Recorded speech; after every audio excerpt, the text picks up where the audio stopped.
بسم اللہ الرحمن الرحیم۔ السلام علیکم۔ بیوی نے شادی کی رات ہی صاف صاف کہہ دیا تھا کہ اسے 1 مہینے تک کمرہ بند ہو کر گھر میں خوشحالی کے لیے وظیفہ کرنا ہوگا، تبھی میں اس کے قریب جا پاؤں گا۔ روز مجھے اس کے کمرے سے گھنگروں کی آواز آتی تھی، مگر جب ماں کو اس کے کمرے میں بھیجتا تو وہ آ کر کہتی کہ تیری بیوی عبادت کر رہی ہے، مگر میرے دل سے شک نہ نکل سکا۔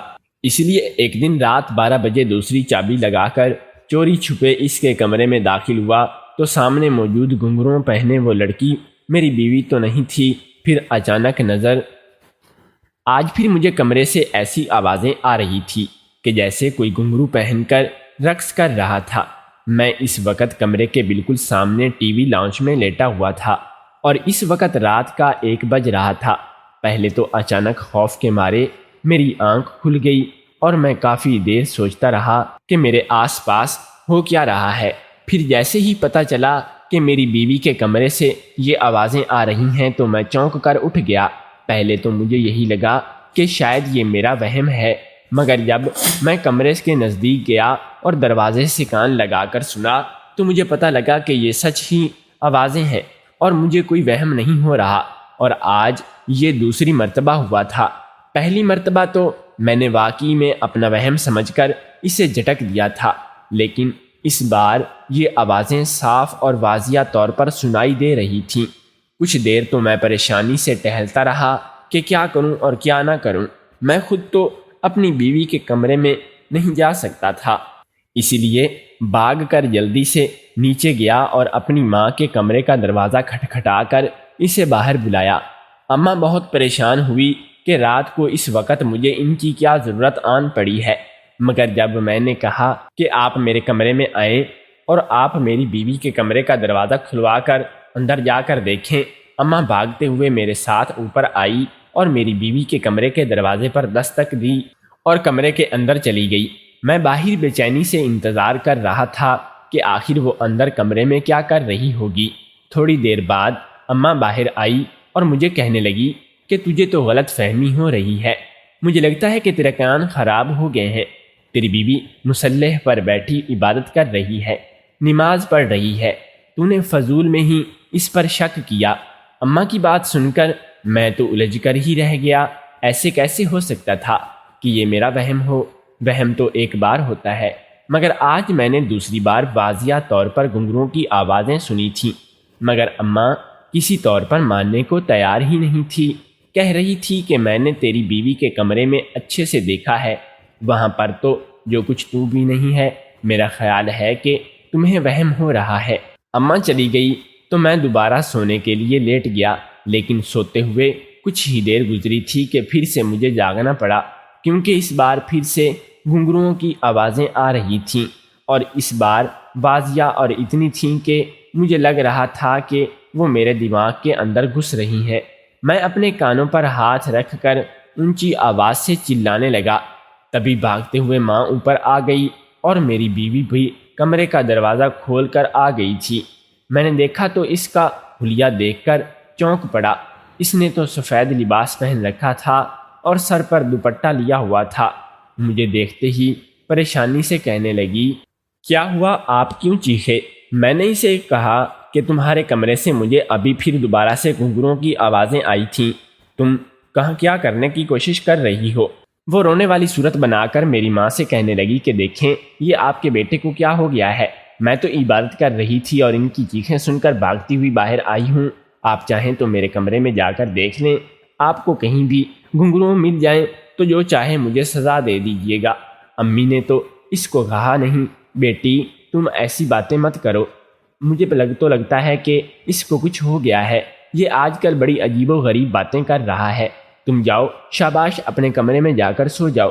اماں مجھے اپنے ساتھ لے کر اب نیچے اپنے کمرے میں آ گئی تھی اور کہنے لگی کہ آج کے بعد تم باہر نہیں رہو گے، تم یہاں پر نیچے ہی سو گے، اور ویسے بھی صرف 15 دن ہی رہ گئے ہیں، 15 دن کے بعد تو تمہیں اپنے کمرے میں ہی رہنا ہوگا۔ اماں چپ چاپ سو گئی، مگر میرے لیے ان حالات میں سونا بہت مشکل تھا۔ میں سوچنے لگا کہ ابھی تو صرف 15 دن ہی ہوئے ہیں، باقی کے 15 دن کیسے گزریں گے؟ میں نے تو جب شادی کرنے کا فیصلہ کیا تھا تبھی سوچا تھا کہ میری بیوی ایسی ہو گئی ہے کہ سب اس کی تعریف کرتے رہ جائیں گے، وہ میرا خیال کرنے والی ہو گئی۔ اسی لیے تو جب اماں رشتہ تلاش کرنے کے لیے گھر سے نکلی تو میں اس کو ایک ہی بات کہتا تھا کہ اماں مجھے کوئی ایسی لڑکی چاہیے جو بہت ہی نیک ہو اور ہمارے گھر کو جوڑ کر رکھے، شک میں بے شک پڑھی لکھی نہ ہو مگر اس میں اخلاق اور کردار ہونا چاہیے۔ اماں نے جو لڑکی میرے لیے تلاش کی تھی وہ بالکل ویسی ہی تھی جیسی کہ میں چاہتا تھا، باحیا اور با کردار۔ جب میں اس کو دیکھنے کے لیے گیا تو تبھی اس کی نظریں جھکی ہوئی تھیں اور مجھے یہ اس طرح کی ادا پسند آئی تھی اور میں نے ہاں کر دی تھی۔ اماں نے مجھے بتایا کہ یہ لڑکی صوم صلات کی پابند ہے اور بہت ہی زیادہ نیک ہے۔ میں نے ماں کو کہا کہ اب تو جو بھی ہو چاہے اس لڑکی سے شادی کروں گا۔ اس لڑکی کے گھر میں صرف ایک اس کی ماں ہی تھی اور وہ بھی ایک انتہائی اچھی خاتون تھی۔ بہت ہی جلد سارے معاملات طے ہو گئے اور کرن میری بیوی بن گئی، اس گھر میں آ گئی۔ شادی والے دن تو میں بہت ہی زیادہ خوش تھا کہ میں اپنی بیوی سے شادی کی پہلی رات بھی بہت ساری باتیں کروں گا، اور اسی لیے میں نے منہ دکھائی میں ایک بہت ہی خوبصورت ہار بھی رکھ لیا تھا۔ شادی کی رات میں جیسے ہی کمرے کے اندر داخل ہوا تو مجھے تو یہی گمان تھا کہ وہ میرے انتظار میں گھونگھٹ نکالے بیٹھی ہوگی، مگر مجھے حیرت کا جھٹکا لگا جب ایسا کچھ بھی نہیں تھا، بلکہ اس نے تو کپڑے بھی بدل لیے تھے اور وہ نماز پڑھ رہی تھی۔ مجھے دیکھ کر کہنے لگی کہ آپ یہ شکرانے کے نفل پڑھ لیں، اتنی اچھی بیوی پا کر تو میں ہواؤں میں ہی اڑنے لگا تھا، مگر اس کی اگلی بات نے نہیں جیسے مجھے دنگ کر دیا تھا۔ کہنے لگی کہ میری ایک شرط ہے۔ میں نے حیران ہو کر پوچھا کہ ہاں کہو کیا شرط ہے؟ حالانکہ شادی سے پہلے تو کسی شرط کا تذکرہ نہیں ہوا تھا، مگر پھر بھی اب وہ میری بیوی تھی اور اس کی ہر بات کو احترام دینا میرا فرض تھا، اس لیے میں نے اس شرط کی بات پر پوچھا۔ اس نے تو مجھے حیران ہی کر دیا۔ کہنے لگی کہ آپ 1 مہینے تک میرے قریب نہیں آئیں گے۔ میں تو حیرت سے چلا اٹھا اور پوچھا لیکن ایسا کیوں، تم ایسی شرط کیوں رکھ رہی ہو؟ تم کہنے لگی کہ 1 مہینے تک میں کمرہ بند کر خاص وظائف کروں گی تاکہ ہمارے گھر میں ہمیشہ خوشحالی رہے اور ہم سب اس میں محبت اور سلوک سے رہیں اور کبھی لڑائی جھگڑا نہ ہو۔ میں نے الجھتے ہوئے کہا کہ یہ وظیفہ تو تم ویسے بھی کر سکتی ہو، اس لیے ایسی شرط سے کیا ضرورت ہے؟ تو کہنے لگی کہ نہیں، اس کے لیے مجھے 1 مہینے تک کمرے میں ہی رہ کر یہ وظیفہ کرنا ہوگا۔ میں نے منت مانگ رکھی تھی کہ اپنی شادی کی رات یہ وظیفہ شروع کروں گی اور 1 مہینے تک کروں گی، تو آپ دیکھیے گا کہ ہماری آئندہ والی زندگی کتنی اچھی رہے گی۔ میں اب اس کی بات کا کیا جواب دیتا؟ اب میں کچھ سوچ رہا تھا۔ اس وقت اماں بھی کمرے میں آ گئی۔ شاید اماں نے اس سے پہلے ہی اپنی شرط کے بارے میں بتا دیا تھا، اس لیے اماں میرا ہاتھ پکڑ کر مجھے باہر لے کر آئی اور کہنے لگی بیٹا صرف 1 مہینے ہی کی تو بات ہے، یہ ماں بیٹی بہت ہی نیک عورتیں ہیں اور ان کی نیت پر شک مت کرنا۔ تم 1 مہینے تک ادھر باہر لاؤنج میں ہی صوفے پر سو جایا کرو اور اس کو کمرے میں اکیلے رہنے دو۔ میں نے اپنی ماں سے کبھی بحث نہیں کی تھی، اس لیے میں نے اماں کی بات مان لی۔ یوں شادی کی پہلی رات ہی اپنا بوریا بستر اٹھا کر لاؤنج کے صوفے پر آ کر لیٹ گیا تھا۔ اگرچہ مجھے یہ سب بالکل اچھا نہیں لگ رہا تھا، مگر میں نے سوچا 1 مہینے ہی تو بات ہے، بعد میں تو سب کچھ صحیح ہو جائے گا۔ وہ صرف کھانا کھانے کے لیے ہی کمرے سے باہر نکلتی تھی اور پھر کمرے میں جا کر بند ہو جاتی تھی، یا کبھی ان کے اوقات میں کچھ گھنٹوں کے لیے اپنی ماں کی طرف چلی جاتی تھی۔ میں جب بھی اسے دیکھتا تو پردے میں ہی دیکھتا تھا، اور اماں تو اپنی بہو کے صدقے واری جاتی تھی کہ آج کے زمانے میں اتنی نیک اور اچھے اخلاق و کردار کی لڑکیاں کہاں ملتی ہیں۔ مجھے بھی ہر لحاظ سے اپنی بیوی پسند تھی، مگر یہ اس کی 1 مہینے والی شرط مجھے اندر ہی اندر سے کبھی کبھی چڑچڑا کر دیتی تھی۔ شادی کے 5 دن تو یوں ہی گزر گئے تھے کہ 6 دن کی بات یہ ہے کہ اچانک مجھے ایسا لگا جیسے کہیں گھنگرو بج رہے ہوں۔ میں چونک کر اٹھا اور کچھ لمحے دھیان دیتا رہا کہ یہ آوازیں کہاں سے آ رہی ہیں، تو یہ جان کر تو میں چونک گیا کہ وہ آوازیں میری بیوی کے کمرے سے آ رہی تھیں۔ کیونکہ لاؤنج اور کمرے کا فاصلہ اتنا زیادہ نہیں تھا تو وہ آوازیں کمرے سے باہر تک آ رہی تھیں۔ میں نے بھی خود کو سمجھایا کہ بھلا میری بیوی کا کمرے سے گھنگروں کی آوازیں کیوں آئیں گی، وہ تو وظیفہ کر رہی ہوں گی۔ میں نے خود کو سمجھایا کہ بھلا میری بیوی کے کمرے سے گھنگروں کی آوازیں کیوں آئیں گی؟ وہ تو وظیفہ کر رہی ہوگی، عبادت کر رہی ہوگی، میں بلا وجہ ہی شک میں پڑ رہا ہوں۔ میں نے اپنے آپ کو سمجھایا کہ یہ صرف میرا وہم ہے اور میں سو گیا۔ اگلے دن ناشتے کے ٹیبل پر میں اپنی بیوی سے سرسری سا پوچھا کہ کل رات تمہارے کمرے سے کچھ آوازیں سی آ رہی تھی، سب خیر تو تھی؟ تو کہنے لگی نہیں ایسا تو کچھ نہیں تھا، بلکہ کل رات تو میں جلدی سو گئی تھی کیونکہ میری طبیعت کچھ ٹھیک نہیں لگ رہی تھی۔ میں الجھ کر میں نے یہی سوچا کہ شاید یہ میرا وہم ہے، لیکن آج دوسری بار بھی مجھے یہ احساس بڑی شدت سے ہوا تھا کہ وہ میرا وہم نہیں بلکہ حقیقت ہے، لیکن اماں کو اس کے کمرے میں بھیجنے کے باوجود حقیقت کا پتہ نہیں چل سکا تھا، اور ماں بجائے اس کے کمرے کی تلاشی لینے کے مجھے یہاں نیچے اپنے ساتھ اپنے کمرے میں لے آ گئی تھیں۔ میں یہاں سو جاؤں۔ ساری رات میں سوچتا رہا اور صبح اذان کے قریب میری آنکھ لگی تھی۔ میں صبح دیر سے اٹھا تھا تو میری بیوی کہیں بھی مجھے نظر نہیں آئی۔ اماں سے پوچھنے پر پتہ چلا کہ وہ اپنی ماں کے ہاں گئی ہیں۔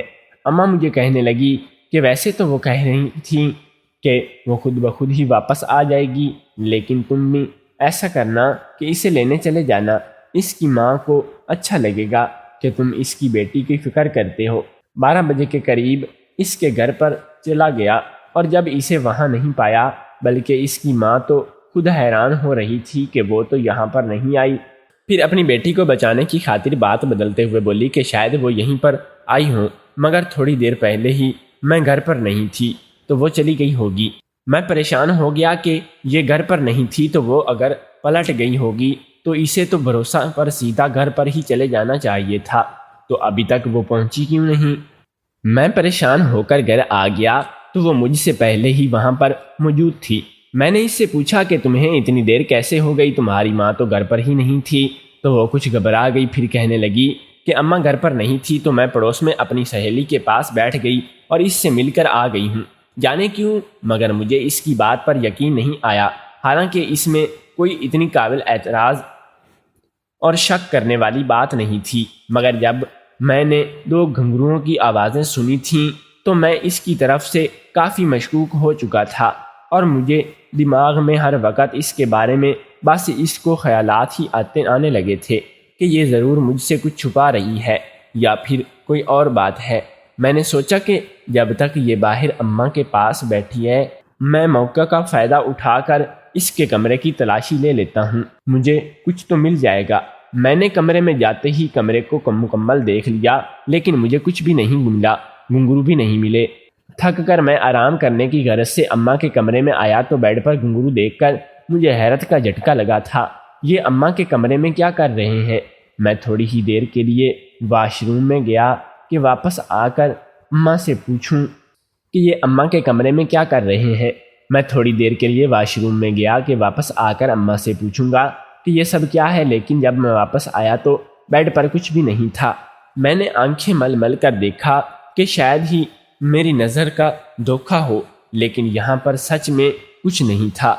اب تو میں صحیح معنوں میں ہی پریشان ہو کر رہ گیا تھا کہ یہ سب میرا وہم ہے یا پھر وہ مجھے بے وقوف بنانے کی کوشش کر رہی ہے۔ اب یہ بہت ضروری ہو گیا تھا کہ میں اس راز کی گہرائی تک پہنچا دوں۔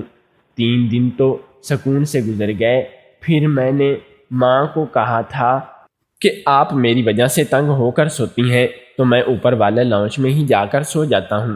اس دن میں لاؤنج میں ہی سو گیا، لیکن رات کے 12 بجے کے وقت کے دوبارہ مجھے ان گھنگروؤں کی آوازیں آنے لگی تھیں۔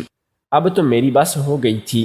میں نے ادھر ادھر اپنی بیوی کی کمرے کا دروازہ کھٹکھٹایا اور جیسے ہی اس نے کھولا تو میں جلدی سے اندر آ کر گیا تھا اور جیسے ہی اس نے کھولا تو میں جلدی سے اندر آ گیا اور کمرے کی چیزوں کو الٹ پلٹ کر دیکھنے لگا تاکہ وہ گھنگرو میں ڈھونڈ سکوں۔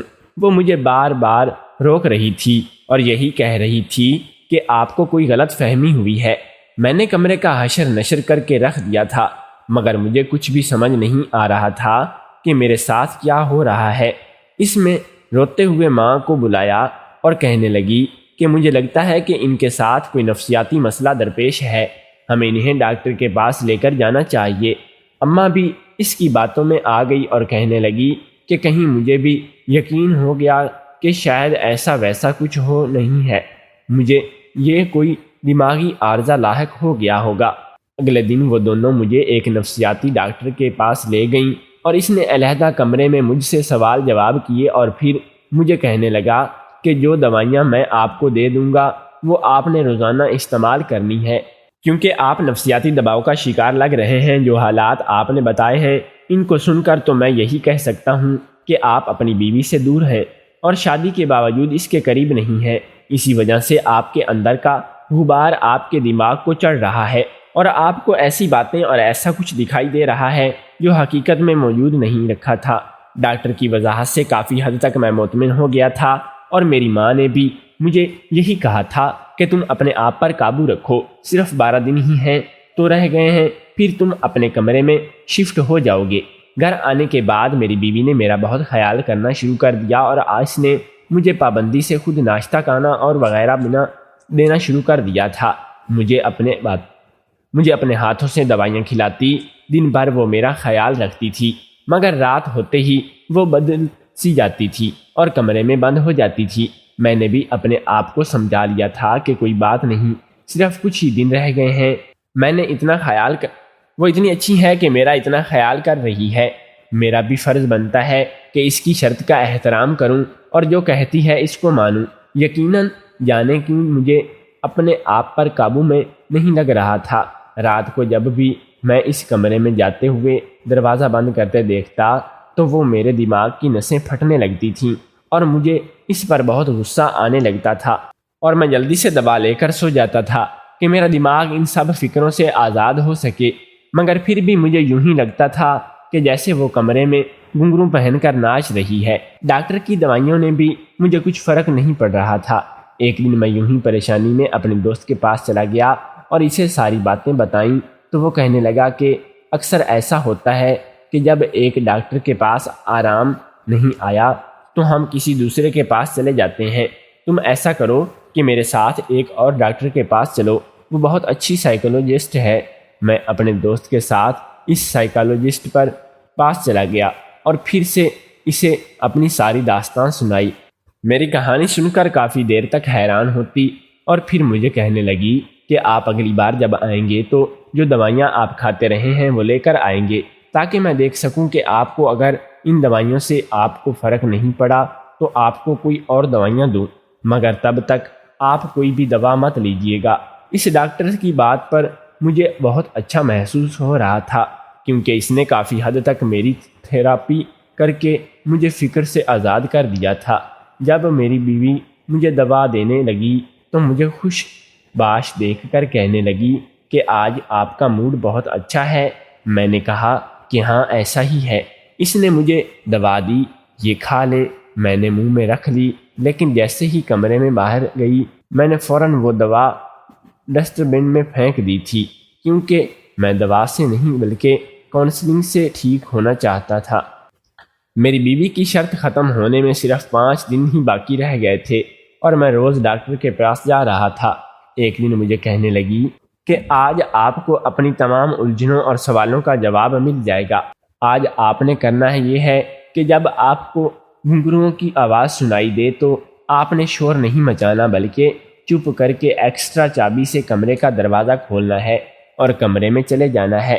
کئی دنوں سے اس گھنگروؤں کی آواز نے مجھے سخت ذہنی اور دماغی مریض بنا دیا ہے اور آج میں نہیں سوچ لیا تھا کہ میں معلوم کر کے رہوں گی کہ یہ سب کیا ہے۔ اس لیے رات کے 12 بجے جیسے ہی مجھے آواز سنائی دی میں نے ایکسٹرا چابی لے لی اور چپ چاپ کمرے کے دروازہ کھول کر داخل ہو گیا۔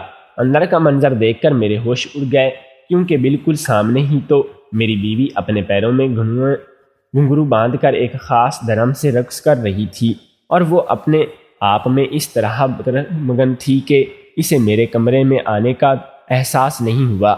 میں چپ چاپ ایک کونے میں جا کر بیٹھ گیا تھا اور اپنے کام میں مصروف رہی۔ میں نے اچانک اس کے سامنے آ جا کر اسے بازو سے پکڑ لیا تو مجھے اپنے سامنے دیکھ کر اس کے ہوش حواس اڑ گئے تھے۔ اس سے پہلے میں اس سے کچھ بھی پوچھتا تو وہ اونچی آواز سے چلانا شروع کر دیا۔ اس وقت میری اماں پر الزام لگا دینے کہنے لگی، لیکن آپ کے بیٹے نے کیا کیا ہے۔ میرے پیروں میں گھنگرو باندھ دیے ہیں اور مجھے زبردستی رقص کرنے پر مجبور کر رہے ہیں۔ آپ میرے صبر کا پیمانہ لبریز ہو گیا ہے، اسی لیے میں نے اسے تھپڑ مارا اور کہا کہ ڈرامہ میں نہیں بلکہ تم کر رہی ہو۔ مجھے تمہاری اصلیت کا معلوم ہو گیا ہے کہ تم ایک دھوکے باز اور فراڈ لڑکی ہو۔ میں نے اس وقت پولیس کو فون کیا اور اس لڑکی کو ان کے حوالے کر دیا۔ یہ میری بیوی بن کر میرے گھر آئی تھی، لیکن اس کا ارادہ ہم کو لوٹنے کا تھا۔ وہ چلاتے ہوئے کہنے لگی کہ ہاں، میں اسی نیت سے آئی تھی۔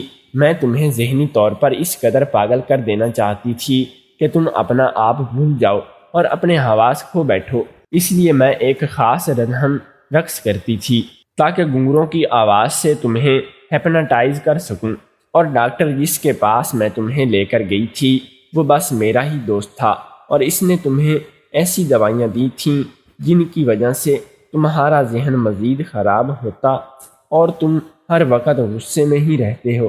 میں جانتی تھی کہ تم پاگل ہو کر پاگل خانے میں پہنچ جاتے تاکہ پھر میں تمہارے سادہ لو اور ماں کو قابو میں کر سکے ساری جائیداد اپنے نام کروا لیتی۔ میں نے کہا کہ تمہارا پلان تو بہت زبردست تھا، مگر میرے دوست نے وقت پر میری مدد کی ہے۔ میں نے کہا کہ تمہارا پلان تو بہت زبردست تھا مگر میرے دوست نے وقت پر میری مدد کی، جو مجھے کسی دوسرے ڈاکٹر کے پاس لے گیا، جس نے گولیاں دیکھتے ہوئے مجھے کہہ دیا تھا کہ لگتا ہے کہ تمہارے خلاف گہری سازش اور ہو رہی ہے۔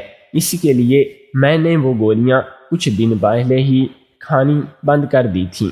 شک تو مجھے بھی بہت سے ہی پہلے ہوا تھا، پر آج اپنے آنکھوں سے دیکھنے کے لیے میں یوں چوری چھپے چلا آیا اور حقیقت میرے سامنے آ گئی۔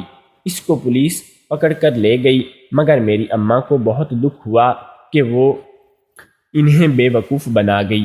کچھ لوگ آنکھیں بند کر کے ایسے فراڈ کرتے ہیں کہ جب تک اگلے کو پتہ چلتا ہے وہ اپنا ناقابل تلفی نقصان کروا چکے ہوتے ہیں، مگر شکر تھا کہ میں اس معاملے میں بچ گیا۔ کچھ عرصے بعد میری دوسری شادی ہو گئی اور اس بار میں اپنی بیوی کی شادی سے بہت خوش تھا، کیونکہ مجھے سچ میں بہت اچھی لڑکی ملی تھی۔ اگر آپ کو ہماری کہانی پسند آئی ہو تو اپنی رائے کا اظہار کمنٹ کے ذریعے ضرور دیجیے گا۔ شکریہ۔